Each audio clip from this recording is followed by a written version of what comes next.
अस्सलाम वालेकुम everyone and welcome to my YouTube channel. आज का जो ट्यूटोरियल है वो है decoupage with printed paper on these oval frames. तो ये मटेरियल की लिस्ट है जो मैं इसमें यूज़ करने वाली हूँ और इसके साथ मैं आपको दिखाती हूँ कि ये एक रॉ MDF की बेस है जो कि ओवल शेप में है। इसको सबसे पहले मैंने करना है प्राइम करने के लिए मैं नीच डिज़ाइन का प्राइमर यूज़ कर रही हूँ और अपने फ्लैट ब्रश के साथ अच्छे से जो है मैं इसकी पूरी बेस को प्राइम कर दूँगी।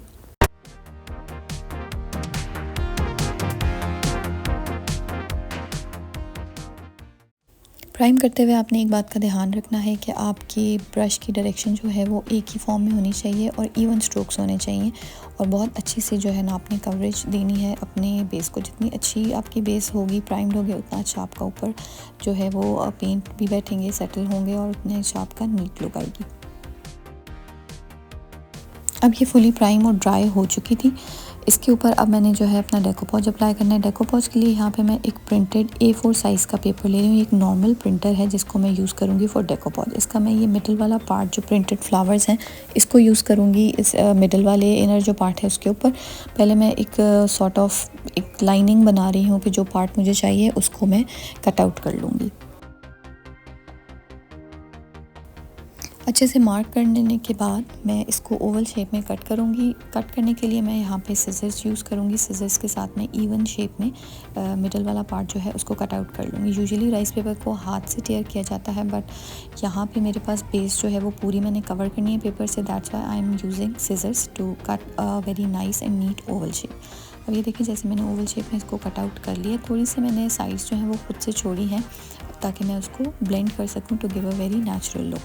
अब यहाँ पे मैं नीच डिज़ाइन की डेकोपॉज ग्लू यूज़ कर रही हूँ। आप कोई भी डेकोपॉज ग्लू जो है वो यूज़ कर सकते हैं और अपना क्लीन सा फ्लैट ब्रश लेके मैं डेकोपॉज ग्लू को ओवरऑल अप्लाई करूँगी जहाँ पे मैंने अपना पेपर जो है वो पेस्ट करना है। ग्लू लगाते हुए भी आपने इस चीज़ का ध्यान रखना है कि कहीं पे भी ग्लू बल्जी ना हो रही हो और इवन स्ट्रोक्स हो, इवन कवरेज हो। अगर कहीं ग्लू मिस होगी तो फिर आपके पेपर में एयर बबल्स आने के चांसेस हैं, वो सही से स्टिक नहीं होगा और रिंकल्स भी आएंगे। ग्लू अप्लाई करने के बाद आपने अपना पेपर जो है वो अच्छे से फ्लैट रख करके उसके ऊपर अप्लाई कर देना है।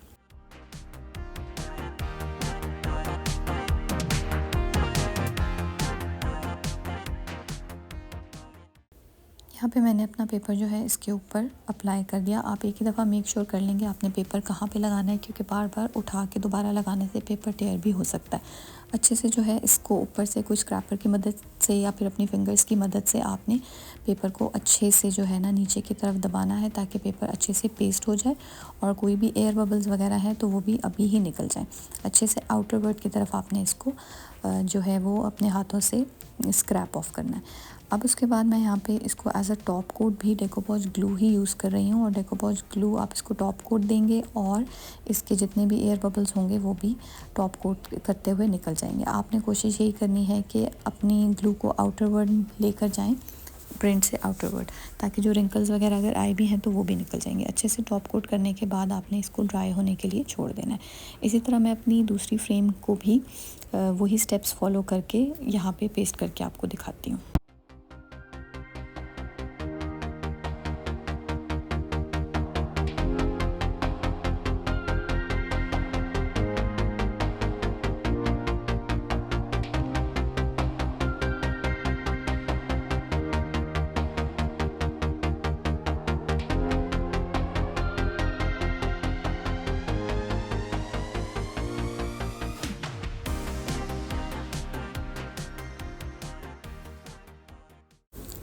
दोनों जो बेसिस हैं वो ड्राई हो चुकी थी, डेकोपॉज हो गया है। अब मैंने थोड़ा सा जो है वो ब्लेंडिंग करनी है जो मेरे वाइटर पार्ट्स रह गए हैं बेस के ऊपर।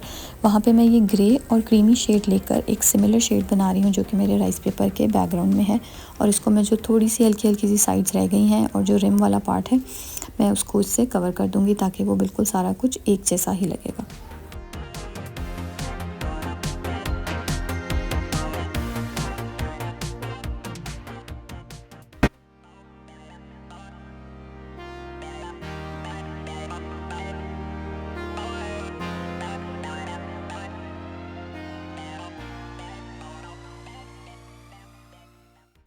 ब्लेंडिंग करते हुए आपने इस चीज़ का ध्यान रखना है कि जहाँ जहाँ पेपर का शेड चेंज हो रहा है वहाँ आपको अपना शेड भी जो है वो चेंज करते जाना है। और थोड़ा सा मैं यहाँ पे ये पेटल्स जो थी उनको सेम सिमिलर शेड लेके ड्रॉ कर रही हूँ to give a very blended and natural look.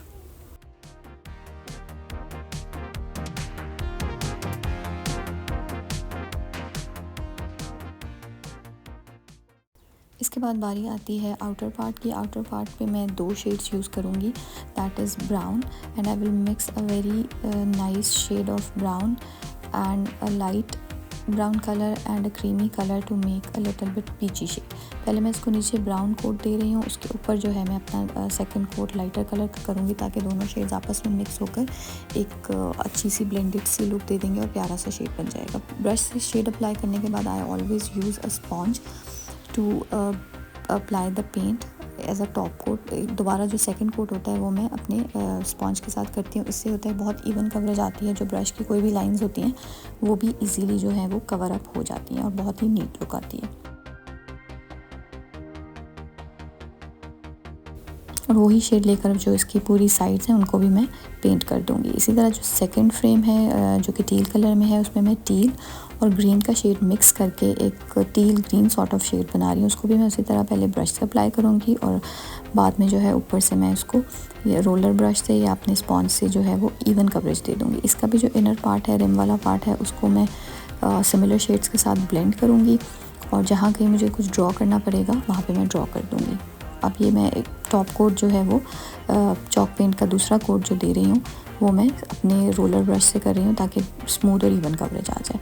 अब मैंने हल्की सी जो है वो देनी है स्टेंसिलिंग, बिल्कुल लाइट सी स्टेंसिल यहाँ पे मैं अप्लाई करूँगी।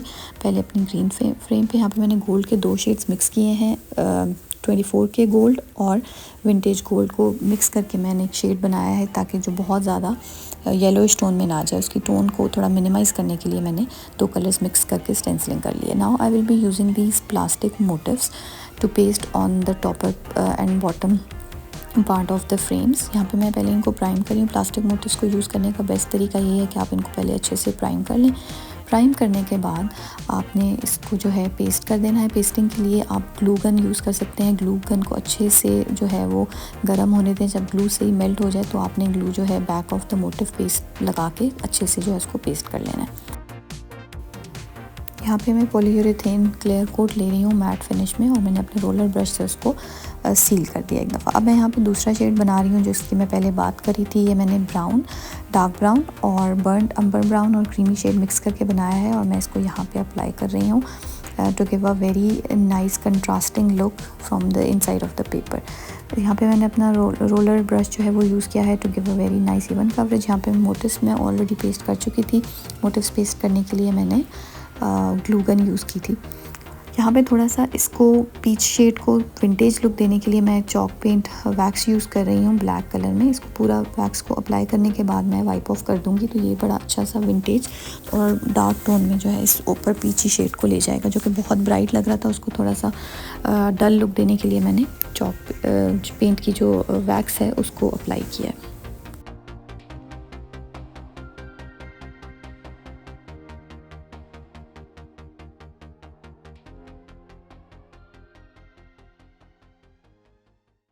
डार्क कलर की वैक्स अप्लाई करने से जो ओवरऑल शेड था उसके अंदर डेप्थ आ गई है और विंटेज लुक भी आ गई है। अब साथ में मैं मोटिव्स को जो है वो एयर ड्राई क्ले से बनाऊंगी अपने मोल्ड्स में और इनको मैं जॉइन करूंगी विद द प्लास्टिक मोटिव्स। और आप देखेंगे कि जब ओवरऑल ये सारा पेंट हो जाएंगे प्लास्टिक के और एयर ड्राई क्ले के मोटिव्स तो बिल्कुल उनकी सिमिलर लुक ही आएगी। मोटिव्स बनाने के बाद मैं यहाँ पे अंदर जो है मेरा जो प्रिंटेड पेपर है उसके ऊपर थोड़ी सी 3D लुक देने के लिए मैं फ्लावर्स बना के उनको सिमिलर पेंट करूँगी जैसे जो शेड्स राइस पेपर में यूज़ हुए हुए हैं प्रिंटेड पेपर में डेकोपॉज वाले में, उसी का मैं जो है सिमिलर शेड्स अपने हैंडमेड फ्लावर्स को भी दूँगी। यहाँ पे मैंने फ्लावर्स वगैरह बना के रख लिए थे और अब मैं अप्लाई कर रही हूँ अपने मोटिव्स, जो कि पहले मैंने वुड ग्लू लगाई। वुड ग्लू लगाने के बाद ये वाला मोटिव जो है मैं जॉइन करके, कहीं से अगर मोटिव को मुझे कट आउट भी करना होता है तो मैं उसको कट करके जहाँ उसकी एडजस्टमेंट बनती है वहाँ वैसे एडजस्ट कर लेती हूँ। जहाँ पे एक्स्ट्रा पार्ट्स थे वो मैंने निकाल दिए और अच्छे से मोटिव्स को मैंने उनके साथ प्लास्टिक मोटिव्स के साथ जॉइन करके लगा दिया। और मोटिव्स को जॉइन करते वक्त आपने ध्यान रखना है कि उनकी मर्जिंग अच्छे से हुई हो ताकि बाद में श्रिंक होने के बाद उनमें स्पेसेस ना आए। अच्छे से इनको पेस्ट करने के बाद मैं इनको छोड़ दूँगी ड्राई होने के लिए। जब ये फुली ड्राई हो जाएंगे तो फिर इनके ऊपर हम अपना पेंट करेंगे और इनको मेटालिक लुक और विंटेज लुक देंगे। इसी तरह साथ में जो अपने फ्लावर्स हैं उनको एडजस्ट कर रही हूँ to give a very nice 3D look. I will be using again this wood glue to paste these motifs as well. इनको भी यहाँ पे पेस्ट करने के लिए मैं ड्राई होने के लिए छोड़ दूँगी। ड्राइंग टाइम होगा almost 24 hours depending on the weather.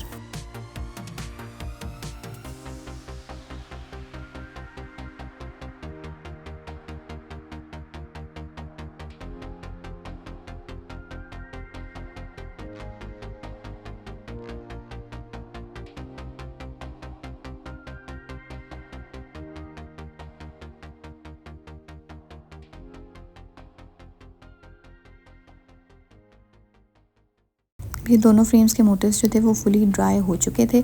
अब इनकी पेंटिंग की बारी है। पेंटिंग के लिए मैं इनको थोड़ा सा डार्कर कलर लूँगी। जो मेरा बेस का शेड है उसे थोड़ा सा डार्क, वही शेड थोड़ा सा डार्क करके मैं इन सारे मोटिव्स को पेंट कर दूँगी और जो थोड़ा सा बॉर्डर बनेगा उसको भी मैं पेंट कर दूँगी। मोटिव्स को मैं अच्छे से कवर करूँगी ताकि बिल्कुल दोनों की जो है वो लुक एक जैसी आए और इनके ऊपर फिर जब इसको ड्राई हो जाएंगे फिर हम इसको मेटालिक लुक देंगे। जैसे मैंने इनको भी ओवरऑल जो था वो पेंट कर लिया था सारे मोटिव्स को।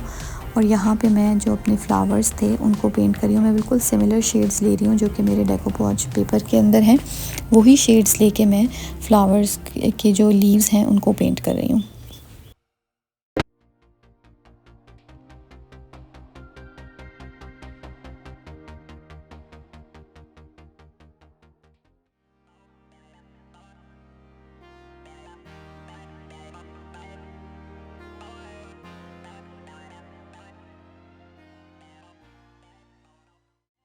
लीव्स को मैंने पेंट कर लिया है। उसके बाद अब मैं यही सिमिलर शेड जो फ्लावर्स का है वो ही अप्लाई करूँगी अपने हैंडमेड फ्लावर्स के ऊपर भी। पहले मैं लाइटर पिंकिश सा शेड ले रही हूँ, उसको मैंने रेड को और वाइट को मिक्स करके एक पिंक का शेड बनाया है। पहले मैं सारे जो फ्लावर्स हैं उनको अच्छे से उस शेड के साथ कवर करूँगी और उसके बाद फिर हम लाइटर टोन देने के लिए ड्राई ब्रश करेंगे with the creamy shade, white shade या जो भी आपने लाइट कलर मिक्सिंग के लिए यूज़ किया है उसके साथ आप हल्की हल्की ड्राई ब्रशिंग करेंगे, क्योंकि मैंने एग्जैक्टली सेम लुक देनी है जो कि मेरे पेपर के फ्लावर्स के ऊपर है। तो वो इसी तरह से ही अचीव होगी। पहले डार्कर शेड करेंगे और उसके ऊपर हम इसको लाइटर शेड दे देंगे ड्राई ब्रशिंग में।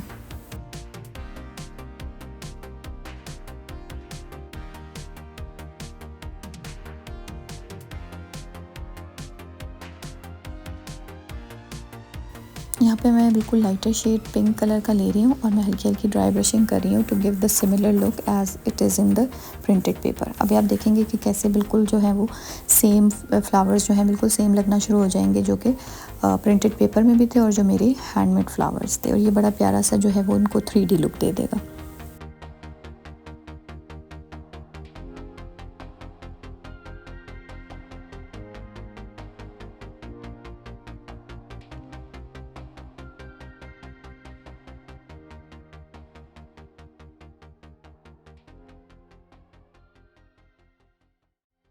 सिमिलरली मैं इस फ्रेम पे भी जो फ्लावर के कलर्स हैं वही कलर्स यूज़ करूँगी और इनको पेंट करूँगी। और लीव्स के लिए भी मैं ये गोल्डन और वाइटिश टोन में जो लीव्स हैं वही कलर्स लेके इनको भी पेंट करूँगी और इनको भी टॉप से मैं ड्राई ब्रश कर दूँगी with the lighter white shade और क्रीमी शेड। जिस तरह से अब मैं यहाँ पे क्रीमी शेड ले रही हूँ तो वो एग्जैक्ट सेम लुक दे रहा है जैसे प्रिंटेड फ्लावर्स की लुक थी।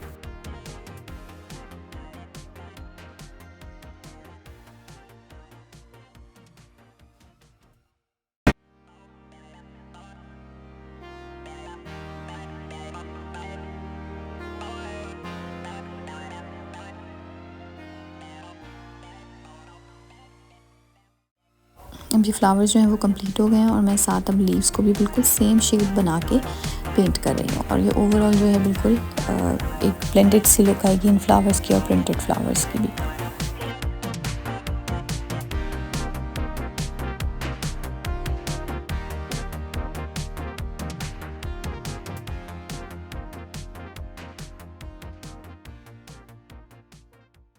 अब मैं ब्लू बर्ड का polyurethane clear coat matte finish में ले रही हूँ और मोटिव्स के ऊपर भी जो मैंने पेंट किया था वो उनको भी सील कर रही हूँ। ये स्टेप बहुत ज़रूरी है क्योंकि प्लास्टिक का मोटिव भी आपने यूज़ किया है तो उसको हमने सील लाजमी करना है। और मैं एयर ड्राई क्ले के भी जितने भी फ्लावर्स बनाए थे उन सबको भी सील कर रही हूँ अच्छे से। जब ये सील हो जाएंगे और ये सील एंड ड्राई हो जाएगा तो इसके ऊपर हम फिर ड्राई ब्रशिंग करेंगे to give the vintage look. अब ये वाली फ्रेम जो थी इस पर मैंने रिकोट किया था पेंट का, so I am just using my golden wax to give a little bit of stenciling. बिल्कुल हल्की सी मुझे एक स्टेंसिलिंग दिखानी थी, बहुत शार्प नहीं है, बिल्कुल डिस्ट्रेस सी stenciling. Now I am using my rub and buff gilding wax in antique gold shade और मैं अपनी फिंगर की मदद से सारे मोटिव्स के ऊपर जो है ना हाईलाइट कर रही हूँ उनको। अब इससे ये होगा कि जो जितने भी इसके कार्विंग्स हैं मोटिव्स की वो हाईलाइट हो जाएंगी और बहुत प्यारा सा विंटेज मेटालिक सा लुक आ जाएगा।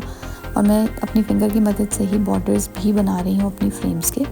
बॉर्डर्स बनाना बहुत नेसेसरी होते हैं, वो आपके प्रोजेक्ट को एक कंप्लीट लुक दे देते हैं। Similarly I will be doing same technique on this green frame as well. और मैं यहाँ पे भी इसको लुक दे रही हूँ। और अब आप देखें कि प्लास्टिक का मोटिव और एयर ड्राई क्ले का मोटिव बिल्कुल सिमिलर लुक दे रहे हैं। कहीं पे भी ये फील नहीं हो रहा कि यहाँ पे मैंने प्लास्टिक का मोटिव लगाया था और साथ मैंने उसको एयर ड्राई क्ले की मोटिव ज्वाइन किया था। इसलिए ज्वाइनिंग और ब्लेंडिंग करते हुए आपने इस चीज़ का बहुत ज़्यादा ध्यान रखना होता है मोटिव्स की, ताकि वो एक सी लुक लगे। अब ये पूरी जो फ्रेम्स हैं ये मेटालिक लुक दे रही हैं इनके मोटिव्स की वजह से। और ये गिल्डिंग वैक्स जो है इसके ऊपर मैं इसको सील नहीं करूँगी क्योंकि इसका बहुत अपना प्यारा सा एक लुक होती है। मैं उसको जो है वो जो है किसी भी कोट के साथ उसको वो नहीं डिमिनिश नहीं करना चाह रही। तो अब ये जो है फ्रेम्स का ये वाला लुक कंप्लीट हो गया। अब थोड़ा सा मैंने इनको पिंकिश टोन देनी है अपनी इन मोटिव्स को। उसके लिए मैं यहाँ पे यूज़ करूँगी mica powder that is in sort of maroon shade. उसको बस अपनी फिंगर्स की मदद से ही मैं लेके हल्का हल्का सा जो मोटिव्स के टॉप हैं उनके ऊपर अप्लाई कर दूँगी।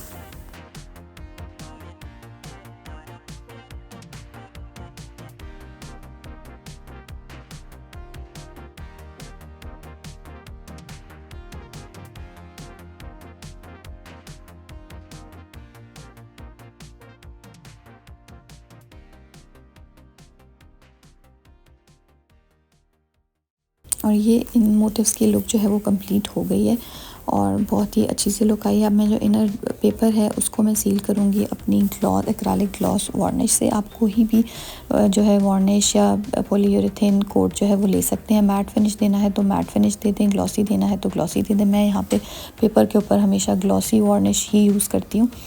तो यहाँ पे मैं इसको अच्छे से जो है कोट कर दूँगी विद माई एक्रेलिक वार्निश और इसको जो है ड्राई होने के लिए छोड़ देंगे और हमारी फ्रेम्स जो हैं वो रेडी हैं। आई होप कि आज का ट्यूटोरियल आपको बहुत अच्छा लगा होगा। If you want me to make more tutorials like this please comment in the comment section and don't forget to subscribe my channel. See you soon with a very nice and amazing tutorial in future. If you have any queries, any questions, please feel free to ask me in my comments. And again, don't forget to subscribe my channel, share your thoughts and comments. Take care. Allah Hafiz.